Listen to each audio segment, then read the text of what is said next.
அன்பிற்கிடையே ஆசிரியர் தலைமைகளை UGTRB நியமன தேர்வு அழகு 9ல மரபு கவிதை என்னும் தலைப்பில் பாரதிதாசன் அவர்கள் குறித்த செய்திகளை இன்றைய காணொலியில பார்க்கலாம். பாரதிதாசன் காலம் அப்படின்னு பாக்குறப்போ 1891 ஏப்ரல் 29ஆம் நாள் முதல் 1964 ஏப்ரல் 21 வரை பாண்டிச்சேரியில் பிறந்து பெரும் புகழ் படைத்த பாவலர் ஆவார். இவருடைய இயற்பெயர் கனக சுப்பரத்தனம் ஆகும். தமிழாசிரியராக பணியாற்றிய இவர் சுப்பிரமணிய பாரதியார் மீது கொண்ட பற்றுதலால் பாரதிதாசன் என்று தன் பெயரை மாற்றிக்கொண்டார். பாரதிதாசன் தன் எழுச்சிமிக்க எழுத்துக்களால் புரட்சி கவிஞர் என்றும் பாவேந்தர் என்றும் பரவலாக அழைக்கப்படுபவர். இவர் குயில் என்னும் கவிதை வெளியில் ஒரு திங்கள் இதழை நடத்தி வந்தார். திங்கள் இதழ்ங்கிறது மாத இதழ். வாழ்க்கை குறிப்பு அப்படின்னு பாக்குறப்ப புரட்சிக்கவி பாரதிதாசன் ஏப்ரல் 29 1891 புதுவையில கனக சபைக்கும் லட்சுமி அம்மாளுக்கும் மகனாக பிறக்கிறாரு. இவரது இயற்பெயர் கனக சுப்பரத்தனம். 1920 பழனி அம்மாளை அவர் திருமணம் செய்து கொள்கிறார். சிறு வயதிலே பிரெஞ்சு மொழி பள்ளியில் பயின்றார். ஆயினும் தமிழ் பள்ளியிலே பயின்ற காலமே கூடியது. தனது 11ஆம் வயதிலேயே கல்விய கல்லூரியில் தமிழ் புலமை தேர்வு கருதி புகுந்தார். படிச்சது முழுக்கவும் பாண்டிச்சேரி அப்படிங்கிறதுனால அன்னைக்கு புதுச்சேரிங்கிறாங்க, இன்னைக்கு நம்ம பாண்டிச்சேரிங்கிறோம். பிரெஞ்சு மொழி பள்ளியில தான் அவர் படிக்கிறாரு. இருந்தாலும் தமிழ் வழி கல்வியில மிக நீண்ட புலமை அவருக்கு இருந்துச்சு. கல்விய கல்லூரியில தமிழ் புலமை தேர்வு கருதி புகுந்தார். தமிழ் மொழி பற்றும் முயற்சியால் தமிழ் அறிவும் நிறைந்தவர் ஆதலின் 2 ஆண்டில் கல்லூரியிலேயே முதலாவதாக தேர்வுற்றார். 18 வயதிலேயே அவரின் சிறப்புணர்ந்த அரசியலார் அவர் அரசினர் கல்லூரி தமிழாசிரியர் ஆனார். 18 வயசிலேயே கல்லூரியில அரசு கல்லூரியில தமிழாசிரியராக பணியில சேர்றார். இசை உணர்வும் நல்லெண்ணமும் உடைய அவருடைய உள்ளத்தில் கவிதை உருவில் காட்சி அளிக்க தலைப்பட்டன. சிறு வயதிலேயே சிறு சிறு பாடல்களை அழகாக சுவையுடன் எழுதி தனது தோழர்களுக்கு பாடி காட்டுவார் பாரதிதாசன். நண்பர் ஒருவரின் திருமணத்தில் விருந்துக்கு பின் சுப்பிரமணிய பாரதியாரின் நாட்டுப்பாடலை பாடினார். பாரதியாரும் அவ்விருந்துக்கு வந்திருந்தார். ஆனால் கவிஞருக்கு அது தெரியாது. அப்பாடலை அவரை பாரதியாருக்கு அறிமுகம் செய்து வைத்தது. ஆயினும் அதற்கு முன்பே அவர் பாரதியாரை சந்தித்திருப்பது பாரதியார் தாமே எழுதின தராசு என்ற தொடரில் பாரதிதாசன் பெயரை சுட்டாமே ஒரு கைக்கோளை சாதித்தமிழ் கவிராயர் தம்மிடம் வந்து எங்கெங்கனும் காணினும் சக்தியடா தம்பி 7 கடல் அவள் மேனியடா என்று ஒரு பாடலை பாடி காட்டியதாக கூறியிருப்பது இவரே அந்த கவிராயர் என்று உறுதிப்படுத்துகிறது. பாரதிதாசன் பத்தி தராசு இதழில் பாரதியார் எழுதுறார். தன் நண்பர்கள் முன்னால் பாடு என்று பாரதி கூற பாரதிதாசன் எங்கெங்கு காணினும் சக்தியடா என ஆரம்பித்து 2 பாடல்களை பாடினார். இவரின் முதல் பாடல் பாரதியாரிலே ஸ்ரீ சுப்பிரமணிய கவிதா மண்டலத்தை சார்ந்த கனக சுப்புரத்தினம் எழுதியது என்று எழுதப்பட்டு சுதேசமுத்திரன் இதழுக்கு அனுப்பப்பட்டது. முதல் படைப்பே பாரதியாரோட சுதேசமுத்திரன் இதழில் வெளியில வருது. அதுல பாரதி இவரை பத்தி சொல்றப்போ ஸ்ரீ சுப்பிரமணிய கவிதா மண்டலத்தை சார்ந்த கனக சுப்புரத்தினம் எழுதியது அப்படின்னு சொல்லி அவர் குறிப்பிட்டு அச்சிடுறார். புதுவையிலிருந்து வெளியான தமிழ் ஏடுகளில் கண்டெழுதுவான், கிறுக்கன், கிண்டல்காரன், பாரதிதாசன் என பல புனைப்பெயர்களில் எழுதி வந்தார். தந்தை பெரியாரின் தீவிர தொண்டராக விளங்கினார். மேலும் அவர் திராவிட இயக்கத்தில் மிகுந்த ஈடுபாடு கொண்டார். அதன் காரணமாக கடவுள் மறுப்பு, சாதி மறுப்பு, மத எதிர்ப்பு போன்றவற்றினை தமது பாடல்கள் மூலம் பதிவு செய்தார். பிரபல எழுத்தாளரும் திரைப்பட கதாசிரியரும் பெரும் கவிஞருமான பாரதிதாசன் அரசியலில் தன்னை ஈடுபடுத்திக் கொண்டார். புதுச்சேரி சட்டமன்ற உறுப்பினராக 1954ஆம் ஆண்டு தேர்ந்தெடுக்கப்பட்டார். 1946 ஜூலை 29 அறிஞர் அண்ணாவால் கவிஞர் புரட்சி கவி என பாராட்டப்பட்டு 25,000 வழங்கப்பட்டு கௌரவிக்கப்பட்டார். புரட்சி கவி அப்படின்னு சொல்லி பட்டம் வழங்கியவர் அறிஞர் அண்ணா.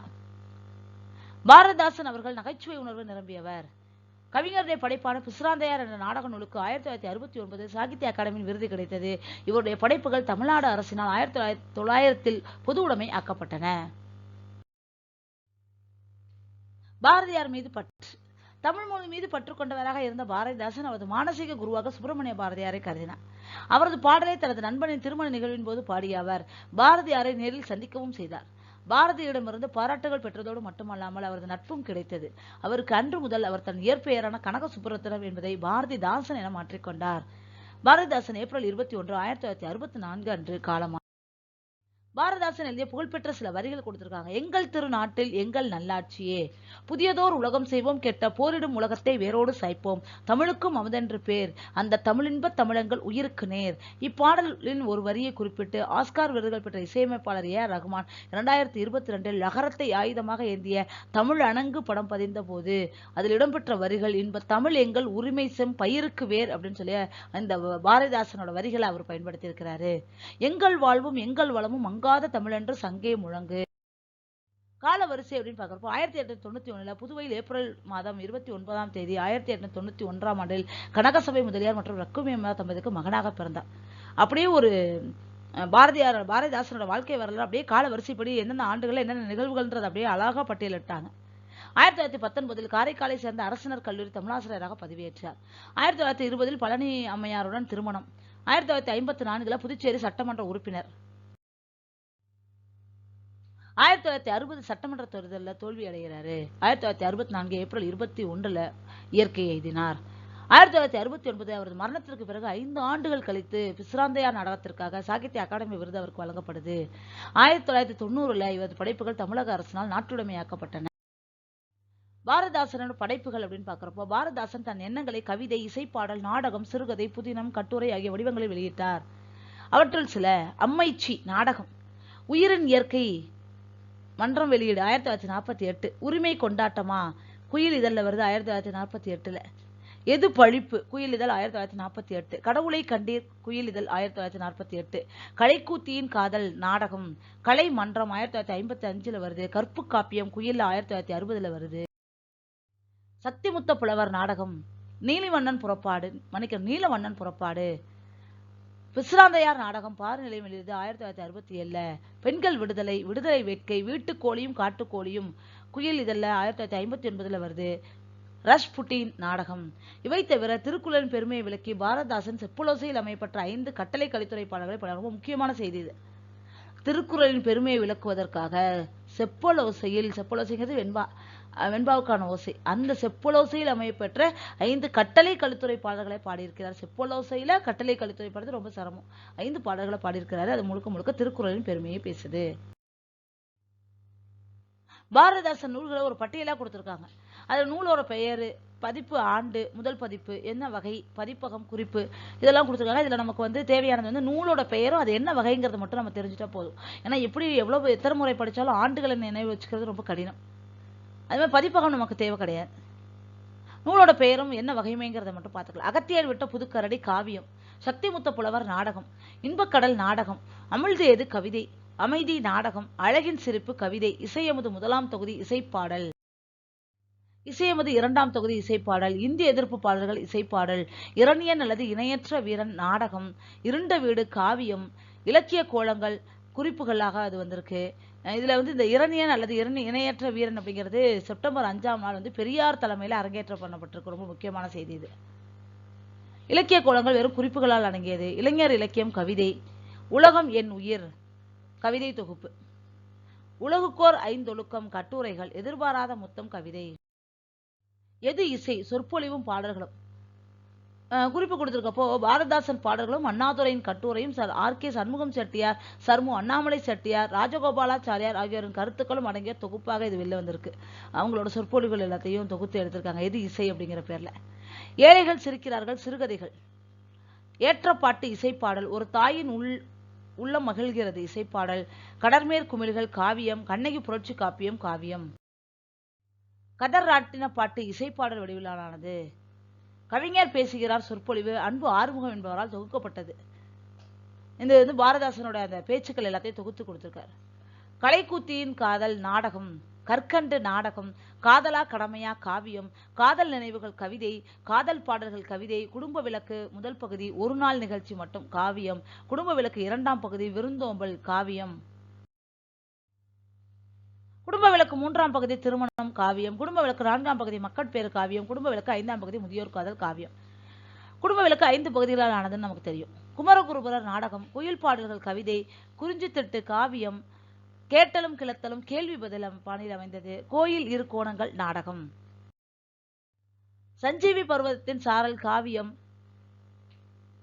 சிரிக்கும் சிந்தனைகள் துணுக்குகள், சிறுவர் சிறுமியர் தேசிய கீதம் கவிதை, சுயமரியாதை சுடர் பாட்டு, சௌமியன் நாடகம், சேரத்தாண்டவம் நாடகம், தமிழச்சியின் கத்தி காவியம், தமிழியக்கம் கவிதை, தமிழுக்கு அமுதென்று பேர் கவிதை, தலைமலை கண்ட தேவர் நாடகம், தாயின் மேல் ஆணை கவிதை, தாழ்த்தப்பட்டோர் சமத்துவ பாட்டு, திராவிடர் திருப்பாடல் கவிதை, திராவிடர் புரட்சி திருமண திட்டம் கவிதை, தேன் அருவி இசைப்பாடல், தொண்டர் வழிநடை பாட்டு, நல்ல தீர்ப்பு நாடகம், நாள் மலர்கள் கவிதை, படித்த பெண்கள் நாடகம், பன்மணி திரள் கவிதை, பாட்டுக்கு இலக்கணம், இலக்கணம், பாண்டியன் பரிசு காவியம், பாரதிதாசன் ஆத்திச்சூடி கவிதை, பாரதிதாசன் கதைகள் சிறுகதை, பாரதிதாசனின் கடிதங்கள் கடிதங்கள், பாரதிதாசன் கவிதைகள் கவிதை, முதல் தொகுதி, இரண்டாம் தொகுதி, மூன்றாம் தொகுதி, 3 தொகுதிகள் நமக்கு கொடுத்திருக்காங்க. அது பின்னால வந்து 4ஆம் தொகுதி அதுவும் கவிதையா வந்திருக்கு 1977ல. பாரதிதாசன் நாடகங்கள் கவிதையா வந்திருக்கு. கவிதை நூல் இது. பாரதிதாசன் நாடகங்கள் தலைப்புல கவிதை நூல் வந்திருக்கு. பாரதிதாசன் புதிய நாடகங்கள் நாடகங்கள், பாரதிதாசன் புதினங்கள் புதினங்கள் பகுதியில வந்திருக்கு. பாரதிதாசன் பேசுகிறார் சொற்பொழிவா வந்திருக்கு. பாரதிதாசன் திருக்குறள் உரைநடை வகைமையில வச்சிருக்காங்க. பாவேந்தர் பாரதிதாசன் திரைத்தமிழ் திரைக்கதை, பிசிராந்தையார் நாடகம், புகழ் மலர்கள் கவிதை, புரட்சி கவி கவிதை, பொங்கல் வாழ்த்து குவியல் கவிதை, மணிமேகலை வெண்பா கவிதை, மயிலம் சுப்பிரமணியன் துதி அமுது இசைப்பாடல், மயிலம் ஸ்ரீ சிவசண்முக கடவுள் பஞ்ச ரத்னம் கவிதை, மயிலம் ஸ்ரீ சண்முகம் வண்ணப்பாட்டு இசைப்பாடல், மானுடம் போற்று கட்டுரைகள், முல்லைக்காடு கவிதை, வந்தவர் மொழியா செந்தமிழ் செல்வமா இலக்கணம், வேங்கியே எழுக கவிதை. திரையுலகில் பாரதிதாசன் அப்படின்னு பாக்குறப்ப திராவிட இயக்க தலைவர்களுள் முதலாக திரைப்படத்துறைக்குள் நுழைந்தவர் பாரதிதாசனே ஆவார். திராவிட இயக்க தலைவர்களே முதலாக திரைப்படத்துறைக்கு போனவர் இவர்தான். 1937ஆம் ஆண்டில் திரைப்படத்துறைக்குள் நுழைந்த பாரதிதாசன் தனது இறுதி நாள் வரை துறைக்கு கதை, திரைக்கதை, உரையாடல், பாடல், பட தயாரிப்பு என பல வடிவங்களில் தனது பங்களிப்பை வழங்கிக் கொண்டிருந்தார். திரைக்கதை உரையாடல் பார்க்கிறப்ப அவ்வகையில் இவர் பின்வரும் படங்களுக்கு திரைக்கதை, உரையாடல், பாடல்கள் எழுதி அவரது பங்களிப்பில் வந்த திரைப்படங்களின் பெயர்களை மட்டும் நம்ம பார்க்கலாம். பாலாமணி அல்லது பாக்தாத் திருடன், ராமானுஜர், கவி காலமேகம், சுலோச்சனா, 1000 தலைவாங்கி அபூர்வ சிந்தாமணி, பொன்முடி, வளையாபதி, குமரகுருபரர், பாண்டியன் பரிசு, முரடன் முத்து, மகாகவி பாரதியார். இவற்றுள் பாண்டியன் பரிசு, முரடன் முத்து, மகாகவி பாரதியார் ஆகிய படங்களை தானே சொந்தமாக தயாரிக்கும் முயற்சியில் தனது இறுதி காலத்தில் ஈடுபட்டு பல்வேறு இன்னல்களுக்கு ஆளானார். அவர் இறுதி காலம் ரொம்ப சோகம் நிறைந்ததா ஆனது காரணம் அவரது இந்த திரைப்படத்துறையில அவரது தவறான முன்முடிவுகள் அப்படின்னு சொல்றாங்க. திரைப்பட பாடல்கள் அப்படின்னு பாக்குறப்ப பாரதிதாசன் திரைப்படத்திற்கென தனது தானே பல பாடல்களை இயற்றவும் செஞ்சிருக்காரு. வெவ்வேறு சூழல்களில் இவர் இயற்றிய பாடல்கள் சிலவற்றை தம் திரைப்படங்கள்ல பயன்படுத்தியும் இருக்காரு. அப்பாடல்களை அவை இடம்பெற்ற திரைப்படங்களையும் இங்க ஒரு பட்டியலா கொடுத்திருக்காங்க. திரைப்படம் பாருங்களேன், பாலாமணி அல்லது பாக்தாத் திருடன், ஸ்ரீ ராமானுஜர், காலமேகம், இந்த 3 திரைப்படத்துக்கும் எல்லா பாடல்களையும் பாரதிதாசன் தான் எழுதியிருக்கிறார். ஓரிரவு அந்த படத்துல வந்து ஒரு பாடல் மட்டும், துன்பம் நேர்கையில் யாழெடுத்து நீ இன்பம் சேர்க்க மாட்டாயா என்கிற MS ராஜேஸ்வரி அவர்கள் பாடிய அந்த காலத்துல மிக புகழ்பெற்ற பாடலாக இந்த பாடல் வந்திருக்கு. அதே மாதிரி கல்யாணி அப்படிங்கிற படத்துல அதோ பாரடி அவரே என் கணவர் அப்படிங்கிற பாடலையும், பராசக்தியில வாழ்க வாழ்க வாழ்கவே என்கிற பாடலையும், பணம் என்ற படத்துல பசி என்று வந்தால் ஒரு பிடி சோறு என்ற பாடலையும், அந்தமான் கைதி படத்துல அந்த வாழ்வுதான் எந்த நாள் வரும் என்ற பாடலையும், வளையாபதி படத்துல குளிர் தாமரை மலர் பொய்கை என்ற பாடலையும் அவர் இயற்றியிருக்கிறாரு.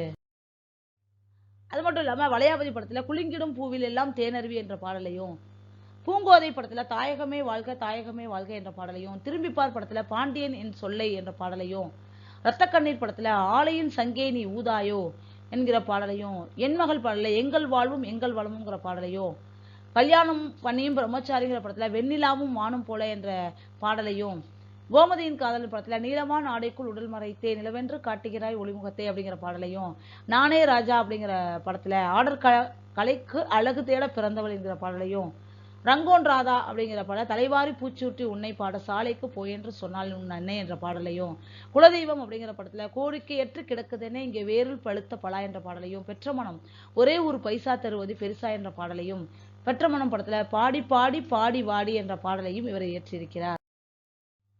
அடுத்து பெற்ற மனம் படத்துல மனதிற்கு உகந்த மயிலே வான்விட்டு என்ற பாடலையும், பஞ்சவர்ண கிளி படத்துல தமிழுக்கு அமுதென்ற பேர் என்ற பாடலையும், கலங்கரை விளக்கத்துல எங்கள் வாழ்வும் எங்கள் வளமும் என்ற பாடலையும், மணிமகுடம் படத்துல வலியோர் சிலர் எளியோர் தமை என்ற பாடலையும், சந்திரோதயம் படத்துல புதியதோர் உலகம் செய்வோம் என்ற பாடலையும், நம்ம வீட்டு தெய்வம் படத்துல எங்கெங்க காணிடும் சக்தியடா என்ற பாடலையும், சித்திர சோலைகளை உம்மை நன்கு என்ற பாடலை வந்து நான் ஏன் பிறந்தேன் என்ற படத்துக்கும், பல்லாண்டு வாழ்க படத்துல புதியதோர் உலகம் செய்வோம் என்ற பாடலையும், கண்ணன் ஒரு கைக்குழந்தை என்ற படத்துல காலை இளம் பருதியிலே என்ற பாடலையும், நிஜங்கள் படத்துல அம்மா உன்றன் கைவளையா என்ற பாடலையும், சிலப்பதிகாரம் படத்துல கொலை வாழின எடரா என்ற சிவப்பதிகாரம் இதுல வந்து அவர் இறந்துட்டு அவரது பாடல்கள் பிற்காலத்தில் 1964க்கு அப்புறம் அவரது பாடல்களை வந்து நிறைய திரைப்படத்துக்கு பயன்படுத்திக்கிட்டாங்க.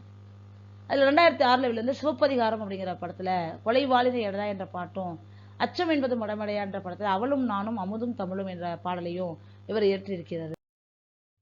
பாரதாசன் புதுவை முரசு, குடியரசு, குரல் மலர் மற்றும் குயில் ஆகிய இதழ்கள் பல்வேறு காலகட்டங்களில் கட்டுரைகள் எழுதியுள்ளார். கட்டுரை தலைப்புகள் கொடுத்திருக்காங்க பாருங்களேன். பெண்களின் சமத்துவம், கடவுள் ஒன்று, ஜாதி சண்டை, குழந்தை இந்தியா, வைர மணிகள், சனியனை வாங்குவது சரியா, ஊழ், வெண்ணெய் வாழைதான், சீர்திருத்தக்காரர்களின் கஷ்டம், டாக்டர்களுமா சுயமரியாதை எதிர்க்க வேண்டும், துக்கடா, சுயமரியாதைக்காரர்களை தொலைந்து போய்விடுங்கள், மானுடம் போற்று, ஆஸ்திகமே அறிவை கெடுத்தது, கடவுள் சிருஷ்டியா, குழந்தையும் தெய்வம் கொண்டாடும் இடம். இனி என்ன செய்ய போகிறீர்கள்? சமத்துவம், சகோதரத்துவம், சுதந்திரம், லௌகிகத்தின் துஷ்டப்பிள்ளை வைதிகம், சேசுநாதர் வருகை, அம்மியும் நகரும், பரம மண்டலத்தில் இருக்கும் பரம சிவனுக்கோர் பகிரங்க கடிதம், அன்பே சிவம் என்பது ஆத்திகர் கரடி, எழுத்து சிக்கனம், குள்ளநரியின் குதிப்புக்கு மறுப்பு, மறைமலை அடிகளார், தமிழன் யார், இவர்களை பாருங்கள், பாருங்கள் அவர்களை பாருங்கள், ஏழ்மை ஒழியுமா, உண்டு என்பார் இல்லை என்பார், பொன்னும் தங்கமும். ருஷ்யாவில் திருக்குறள் விளக்கம், செங்கோன் தரைச்செலவு, தமிழுக்கு வரலாறு உண்டு, தமிழகத்தில் பஞ்சாயத்து ஆட்சி, தெய்வ மிகளே, கோவிலில்லா ஊரில் குடியிருக்க வேண்டாம், அரசி சோம்பலை உண்டாக்குமா, தமிழன் வெற்றி எங்கிருக்கிறது, அடி நொறுக்கிவிடு, சாதி ஏன். பாரதாசன் இந்த முன்னுரைகள் வள்ளுவர் கண்ட நாடு அப்படிங்கிற நூலுக்கு முன்னுரை எழுதியிருக்கிறாரு. மூத்த வேலாயுதனாரோட நூலுக்கு. பாரதாசன் பற்றிய நூல்கள் புரட்சி கவிஞர் பாரதிதாசன் அப்படிங்கிற பேர்ல ரஜித் 1945 நூல் ஒன்று எழுதியிருக்கிறாரு. இத்துடன் பாரதிதாசன் அவர்கள் குறித்த செய்திகளை நிறைவு செஞ்சுக்கலாம். இனிவரும் காலங்களில் UGTRB நியமனத்திற்கான அனைத்து பாடப்பகுதிகளையும் தனித்தனியாக காட்சிப்படுத்த இருக்கிறேன். அந்த காணொலிகள் அனைத்தையும் நீங்க பார்க்கணும் அப்படின்னா நம்ம தமிழாசிரியர் சேனலை சப்ஸ்கிரைப் பண்ணுங்க. இந்த காணொலிகள் உங்களுக்கு பிடிச்சிருக்கு அப்படின்னா உங்க நண்பர்களுக்கும் பரிந்துரை செய்யுங்கள். மீண்டும் மற்றொரு காணொலியில் சந்திக்கிறேன். நன்றி, வணக்கம்.